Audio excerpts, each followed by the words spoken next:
So now that I got my Gigan from Bandai figure, I thought I'd go through a few odds and ends. So here is Gigan, just released, and upcoming for Bandai in their s.h. Monster Arts figures. We have Godzilla 1991, which is supposed to be coming out in September, although they always make the West a month or two later. So this was released in Japan, July, and I just got mine here in September. So this would probably be more like November or something like that. So this is from 1991, Godzilla versus King Ghidorah. And then next we have Mechagodzilla, Garuda, and Fire Radon in a 3-pack. So that's coming. Then we have the next Toho movie, which is supposed to be released in the United States later this year, which is negative 0.1 or 1.0 Godzilla, which looks really amazing. And I think that is all CGI.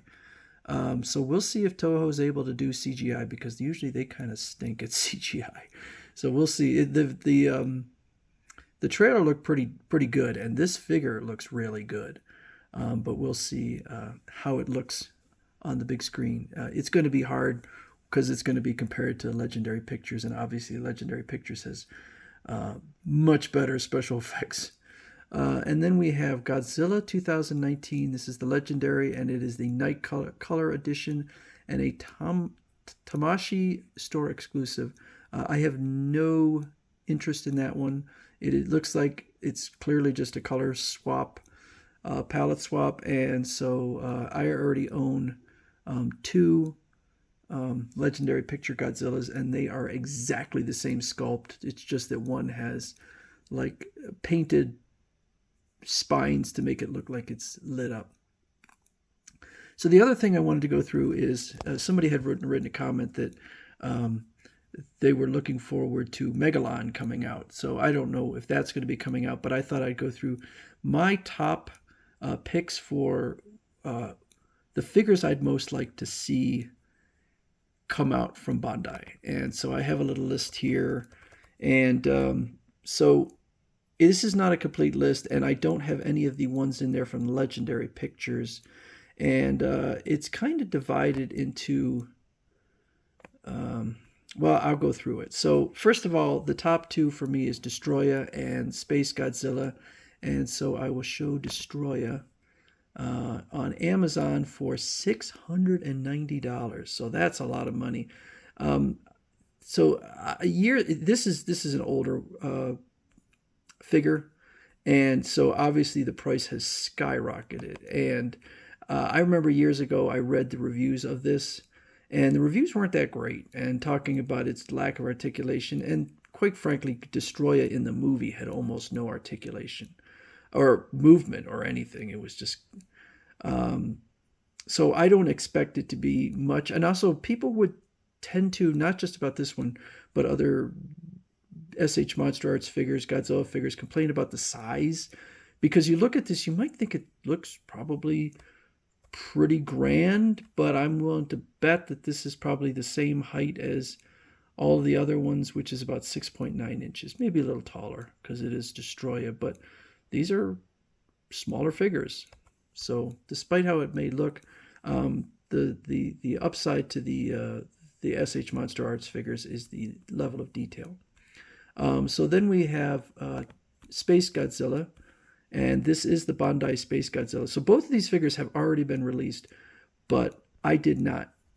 It was before I was collecting them. So I would love to see the re-release of these two. The next one I have is Titanosaurus. Titanosaurus, I think a lot of people consider it not a great kaiju. I love Titanosaurus. It's one of my favorite movies, which is the Terror of Mechagodzilla? Yeah, Terror of Mechagodzilla. He's got a little bit of a long neck, and in the film it looked kind of wobbly, but I think that in a figure form it could look pretty neat. King Caesar, not one of my favorites, but you know, it's at number 4. and King Caesar. I don't have a picture of him. Um, and then we have Gabara, which I'm sure maybe I'm the only person who actually would like a Gabara figure. Gabara is interesting in that he possibly doesn't even actually exist, since he was sort of in the movie, he was in the mind of a child. Um, but I like the way he looks. I'm a sucker for the bipedal uh, kaiju that clearly are humans in costumes. Um, Megalon came in number 6 for me, and then we have several of the. See, at this point, I don't know that I even want any of the rest of them, and this is not a complete list. No, I didn't put anything from Legendary Pictures on here, and some of the other more obscure kaiju I didn't put on here. Abira is the giant crab. It's just a big crab, and a lot of these kaiju are just large creatures. We have Kumanga, which is a giant spider. Would I want to figure? I mean, maybe Abira and Kumanga. Orga, I think now we're into. I don't even want it. Orga was in, I think, Godzilla 2000, which I own, and for God knows what reason, I have never watched it. Anguirus is his little spiky friend, which, again, I'm not really interested in an Anguirus figure. Batra is kind of the evil version of Mothra, and it's a flying creature. Not really interested. Baragon, kind of worthless, big floppy ears. So these are figures that if they came out, I would probably pass on them. Kamakuras is the giant mantis. Gorosaurus looks just like a regular dinosaur. And a lot of these figures, like Gorosaurus, actually came from other Toho movies where they simply repurposed it for Godzilla. And he's probably was when they had Monster Island, they just started throwing in all sorts of kaiju. Ukandoro was from the movie with Abira and the sea monster, and just a giant condor. Godzilla was just kind of moseying about, and the giant condor came up, and Godzilla beat him about half a second. Kind of worthless. Manda was another one from a different film that they repurposed, the giant sea dragon, and he's made several appearances, including in Final Wars, where tons of them appeared. Varan is a ridiculous looking little kaiju, again repurposed. Then we have the list down here of ones where I had the opportunity and passed on them.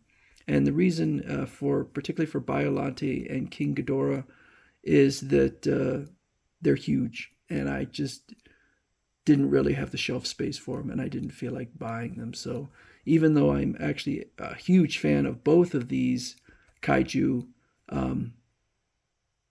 I didn't have any interest. Rodan, I kind of passed on Rodan, and then technically also, he's not a villain, but Mothra. And I do have the flying form of Hedorah. Hedorah came in 3 forms.